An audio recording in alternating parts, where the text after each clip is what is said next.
Salut tout le monde. Pour nous, les vacances en van, c'est camping sauvage ou camping. Les campings, c'est relativement facile. Trouver un endroit sympa, parfois c'est autre chose. Dans cette vidéo, je vais vous expliquer comment nous faisons et quelles applis nous utilisons. Tout d'abord, je vous laisse avec quelques images de nos spots les plus jolis.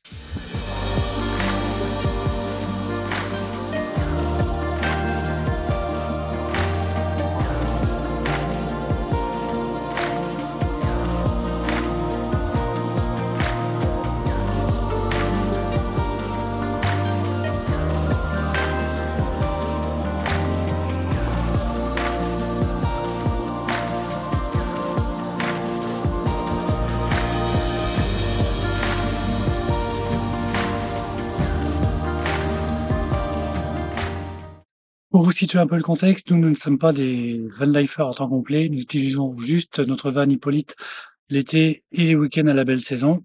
Et comme tout le monde, on rêve de trouver les spots idéaux. Il y a des endroits où c'est plus facile que d'autres. D'ailleurs, je vous mets un lien sur la réglementation des bivouacs et du camping sauvage, et notamment suivant les parcs régionaux, nationaux, dans lesquels c'est très réglementé. Mais avant de continuer, je compte sur vous. Likez, partagez et abonnez-vous, ce serait sympa. Nous bivouaquons 2, 3, 4, voire 5 nuits d'affilée, et après, on se pose dans un petit camping, généralement des petits campings municipaux qui sont au top. Au début, comme tout le monde, on utilisait par Fortnite.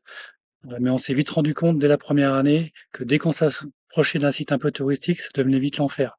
Les endroits étaient surbondés, surchargés, et franchement, on nous retrouvait, comme sur la petite image que je vous mets à l'écran, collés les uns sur les autres. Nous, c'est pas notre truc. Par contre, l'application nous a appris à cibler nos choix, que je vais vous lister maintenant. Choix numéro 1, les plans d'eau. Généralement, il y a toujours des petits parkings bien sympas. Le soir, c'est plus tranquille.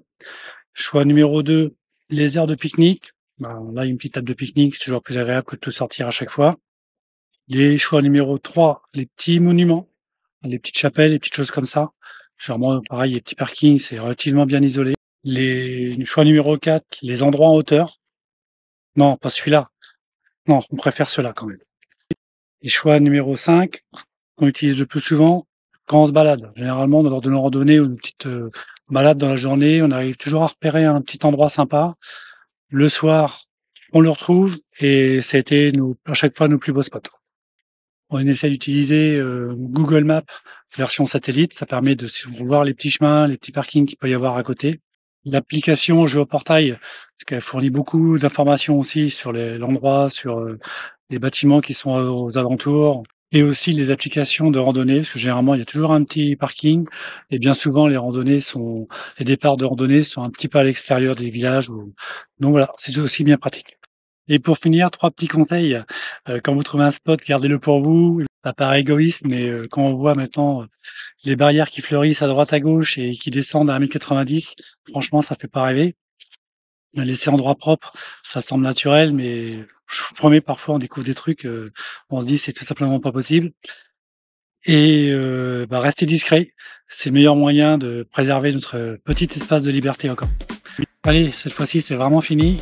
Je vous laisse avec quelques images de notre ensablement sur les bords de Loire, notre première année. Mauvaise expérience, mais au bout du compte, un bon souvenir, on en rigole bien maintenant. C'est aussi ça, l'aventure. Allez, salut, à bientôt.